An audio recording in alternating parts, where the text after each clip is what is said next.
Hello. Good evening. This is Dr. Radialis. For those of you who don't know me, I am the Atlanta doctor for CNY Fertility. And I always like to start my chats with kind of an interesting case that has happened through the week. And there were interesting a few interesting cases this week. One of them is related to silent endometriosis. So let's talk about that. Silent endometriosis. So pretty much, when do we move forward with laparoscopy, hysteroscopy? I was having this discussion earlier with Dr. Kills, and sometimes I know that we are trying to get you in, and you're definitely trying to go through the process as fast as possible. But a lot of times we notice that going into laparoscopy, hysteroscopy, it's something that is not done early on in the process, and it's not after you have multiple biochemicals or multiple failures that we start thinking about that. And I think that we need to start thinking about that a lot more.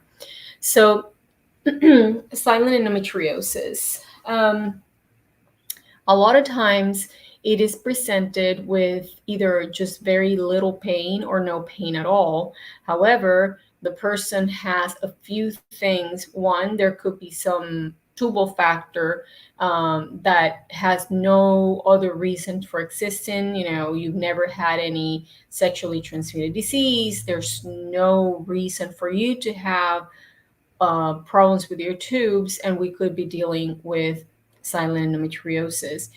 Also, it could be that everything seems to be normal. However, again, you keep having biochemicals or transfer failures. So this week, I had this girl who I did end up doing surgery on. She is 30 years old. AMH is 1.5. That would be another sign, because an AMH of 1.5 at 30 is actually low, and there seemed not to be a clear reason for it.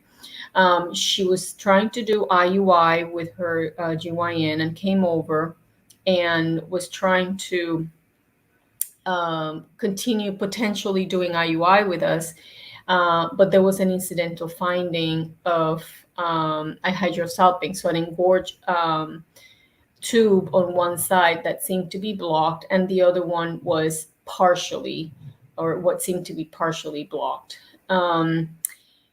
When we took her for surgery, ovaries were completely normal. She actually had a stage 3 endometriosis with multiple implants, all her pelvis, especially behind the uterus.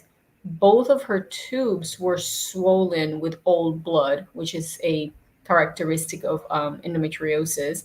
And we had planned to remove the tube that was sick, and then she ended up, having bilateral tubal removal, because she had, like I said, multiple IUIs that had failed, and she was kind of going IVF versus trying IUI again.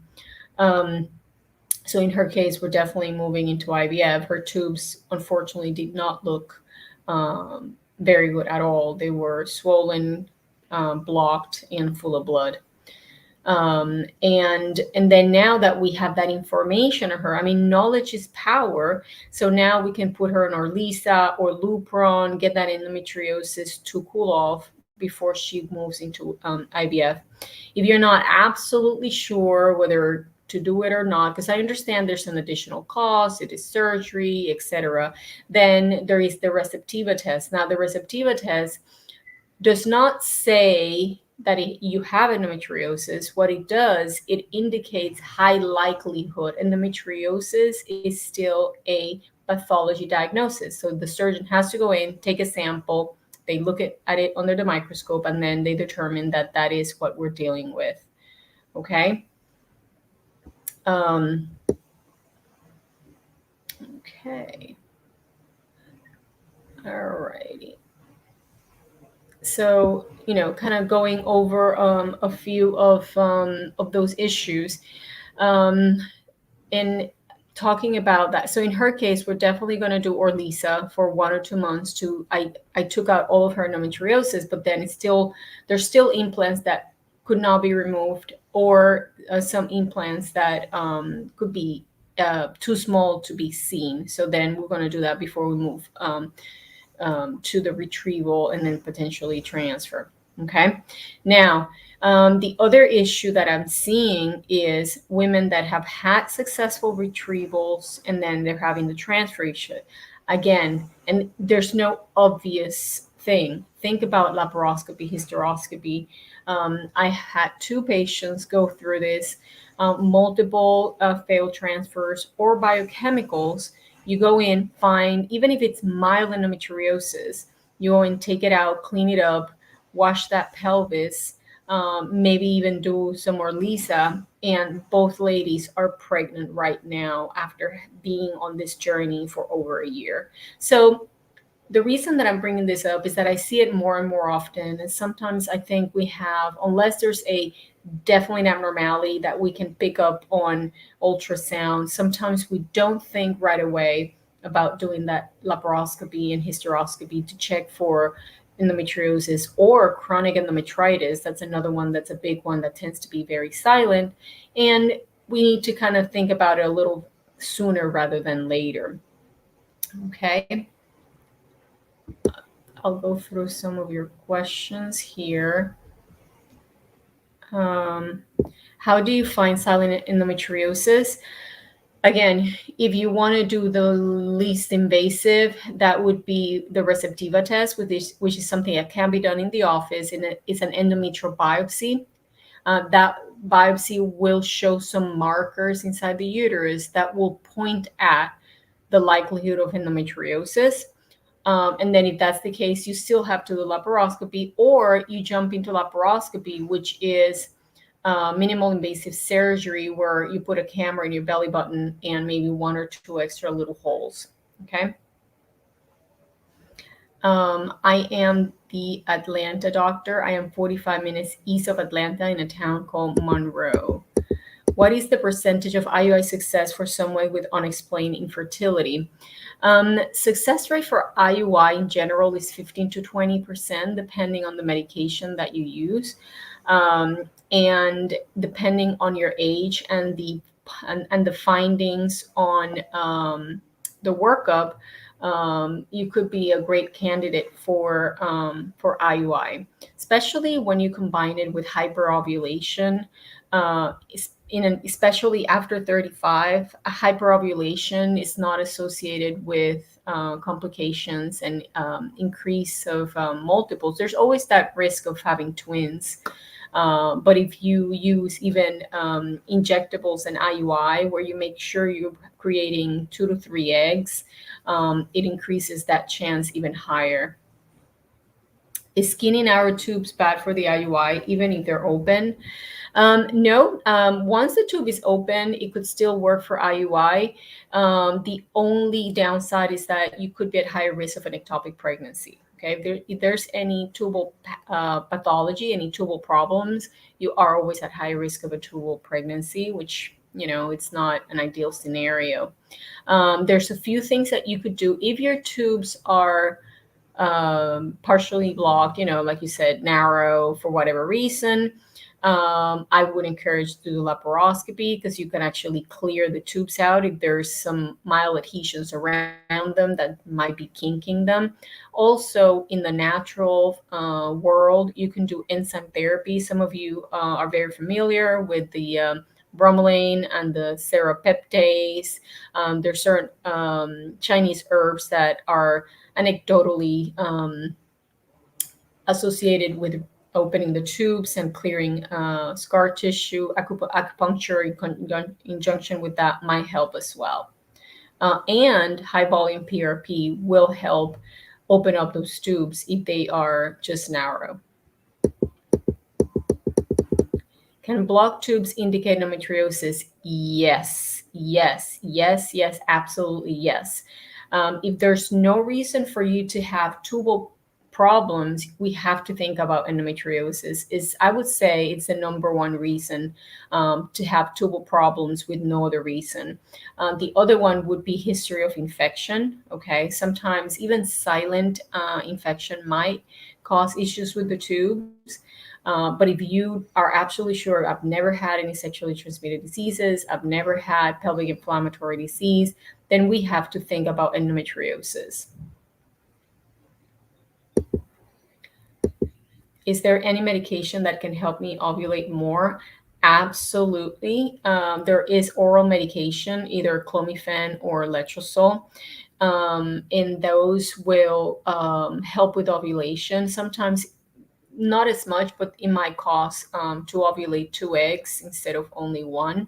And indirectly, using letrozole will improve the progesterone. So if you're having a little bit of a luteal phase issue, just by taking the letrozole, you're going to have a more robust ovulation and therefore a better corpus luteum, and then you're going to have more progesterone naturally without supplementation.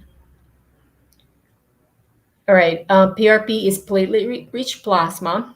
Platelet-rich plasma, it's one of my favorite things. I've been using it for 12 years in different parts of the body. They use it in cosmetics, in oral surgery, orthopedic surgery, pain management, and we use it in fertility for low ovarian reserve, for improving uterine health, and you can use it for the tubes, because what happens is you use the catheter that you would use for the hysterosalpingogram, and you flush the tubes with the platelet-rich plasma.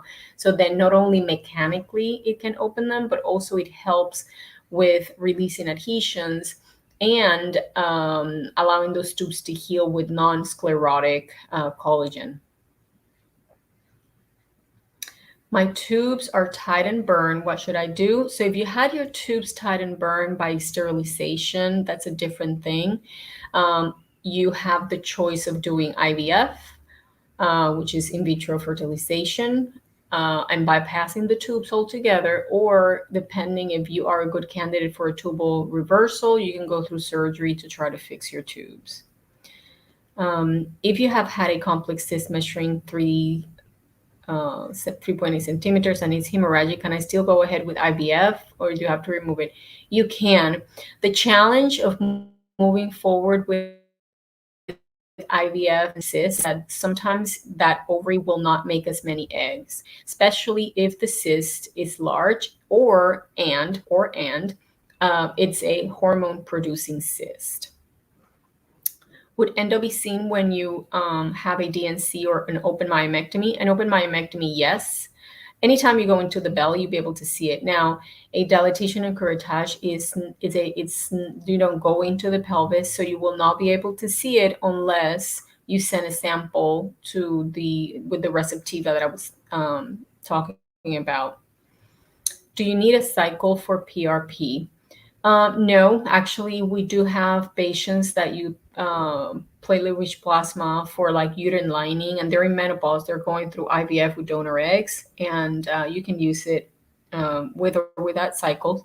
If you're using it for improving egg quality or the tubal flushing that I'm describing, what we do is we do it in the first half of the cycle, so right after your period and right before ovulation. Tips and tricks for low AMH under 30. Yes, if you are under 30 and your AMH is low, we need to figure out why is that. Again, low AMH on a young person, we have to think about endometriosis. We have to think about autoimmune disorders as well. We have to think about thyroid compromise. So after we check all of that, then we can go into a keto diet. I know that, you've heard Dr. Kills talk about keto. It's real. Grain, especially wheat, is really bad for your ovaries, actually for your endocrine system in general. It increases insulin and insulin-like growth factors that then will cause a lot of inflammation in the pelvis and to some degree make the immune system a little more agitated. Okay. And again, so there's always this underlying subclinical autoimmunity. And that's why I like so much glandular therapy as well. And then you go through PRP, okay, human growth hormone. These are all the little tricks that you can do to improve your AMH at any age. It tends to work better if you're younger than if you are 48 and trying to reverse some of the natural processes that happen at that age. But PRP, human growth hormone, CoQ10, okay, vitamin D, folic acid, a good prenatal for overall general health, inositol, especially if there's any insulin resistant issue or PCOS. It will work on everybody else, but that is the group that is very, very good for. And then, like I was mentioning, some organ meets glandular therapy. I usually recommend something called a female endocrine pack from Standard Process, and that seems to work very good in conjunction with everything else. Okay. An ERA is an endometrial receptivity assay. It is a mock transfer, okay? So you would have to use the medications that you're planning to use during a transfer. And then you have an endometrial biopsy on the 121 hours after progesterone exposure. And what that's looking for is to see if how your lining, how that endometrium responds to the progesterone, and whether it's going to be matching, receptive to the embryo, depending on the age of the embryo. Okay, some women needs a little more, some women need a little less.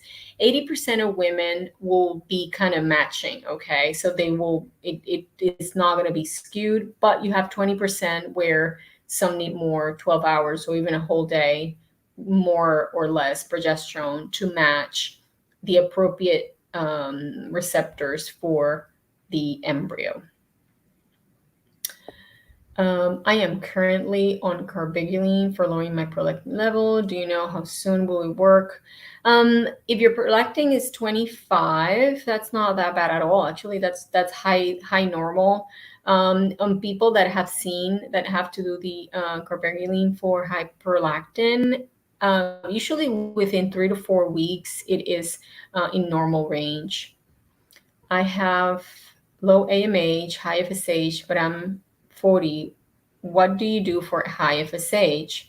It's going to depend on multiple things, because FSH is a lot more sensitive. It goes up and down a lot more than AMH. AMH tends to be a lot more stable. So everything that I described about low AMH would be what I would recommend for you. So PRP, keto diet, supplements, glandular therapy, human growth hormone. And what I've seen is the FSH gives in a lot faster. If we don't have the success that we would like to see, sometimes we do estrogen or estrogen and progesterone priming to bring it down and make the FSH receptors a lot more sensitive, so we can respond to the medication, the ovulation induction. Okay.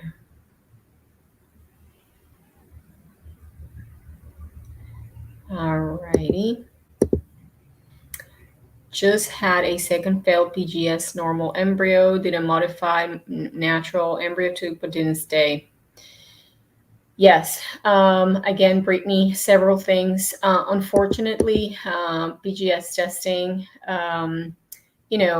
once you go into it, you don't realize that it could put you in a weird place. One, you could end up having biopsy embryos that are more normal. You could have zero normal and a normal tested embryo, as you have seen, does not guarantee a pregnancy. So if you've had a biochemical, again, hysteroscopy, laparoscopy, uterine priming, and depending on what is found in the laparoscopy, we might need to pre-treat you with Orlisa to kind of cool off any possible inflammation in the pelvis. Also, going back to the lady from the ERA question, um, we could consider, if we do all of that, we could consider doing an ERA to see, are you missing maybe 12 hours of progesterone to support that pregnancy? So that would not be a crazy thing to do. All right, we got a baby. Congratulations, Elaine. May your family be very blessed. We'll see you for the second baby.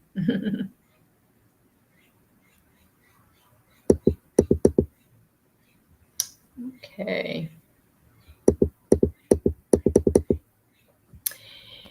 Is the high volume PRP is uncomfortable? It could be. If the high volume PRP is painful in any way, I mean, it's not going to be comfortable, all right? But if it's painful in any way, we could be dealing with partial blockage of one or both tubes or uterine adhesions. My transfer was on Saturday and I don't feel anything so far. Can high stress level affect implantation? Of course, I mean, stress will increase inflammation, cortisol levels. So, something unusual like a death or a car accident will really kind of push that stress level. Could affect implantation. However, regular life will not. It is normal not to feel anything. Okay, if you get pregnant on your own, for example, usually the first 2 weeks after you get pregnant, you don't feel absolutely anything, and it's not until you miss your period or even a few days after that that you start having any pregnancy symptoms. So just hold tight. Okay, I am 8 weeks pregnant today and the subchorionic hematoma has not gone away. And when can I have and when I clean, I have a little brown blood. Okay. No, when you have a subchorionic hematoma, you have to just wait it out and just take it cool. I would not have any sex, anything up there that could shake the uterus until that clot, which is what it is absorbed and solidified. Having a little brown discharge is normal. Some of that old blood will be absorbed, but some will try to trickle its way out. So just hold tight.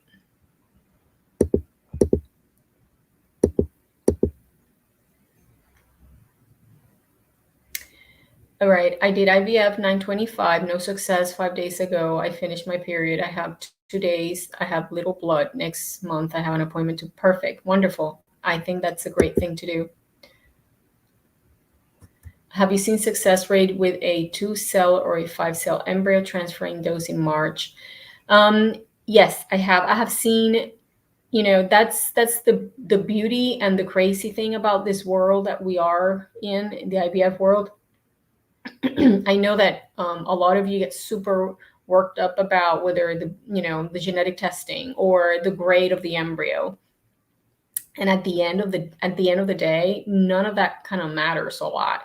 I have seen a day 2 embryo become a beautiful baby girl. So you have to try. So yes, Lindsay, I think that you have a chance with your embryos. After first positive beta, how many more do you have and how far apart? I mean, everybody does it a little different. You could have it every 2 to 3 days. The biggest thing is to get an ultrasound to make sure that we have a live intrauterine viable pregnancy. So every 2 to 3 days to check on the beta to make sure it's going up. It's what routinely it's done. How long after having COVID is the way to do a transfer? I would wait at least a month. Our general consensus in the clinic is, either COVID, just wait it out at least a month, or if you had the COVID vaccine, wait 4 weeks after your last dose so you can move on with your fertility treatment.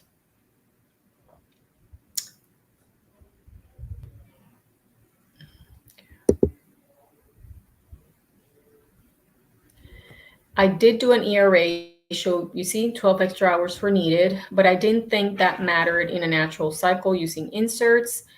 Yes, it does matter. It does matter. Or I've had patients repeat the ERA with their natural cycle. How many PRPs do you need in order to see improve with your egg quality? It depends. I would say if you're going to do the high volume, it would be at least three. In Albany, Syracuse, and Colorado, they can do the intravariant. So I would say it's three for the high volume for one of the injectable ones. But the high volume you can do in the office. At the end, it's about the same in terms of cost.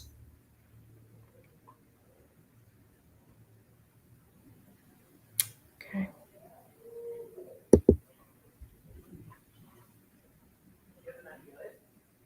All right. Very good. Also, now that she's mentioning, we have a lady mentioning that she had a septum removed and she had some PRP with pain. So one, yes, I hope that you're absolutely right. Sometimes just doing serial PRPs will flush those tubes and make them open. I've had people just do PRP and get pregnant. Two, the PRP is going to help with the septum. So I actually recommend people to do post-op PRPs within a week, no matter what type of surgery they had, especially for fertility. It really helps with the healing, so it heals right.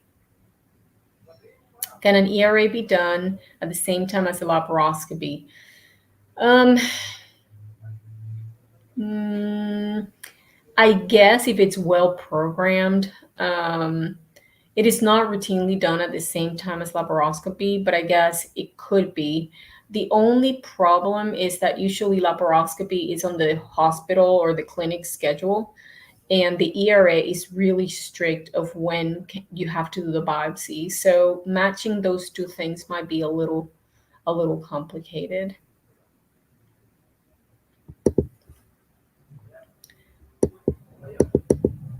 All right, all right.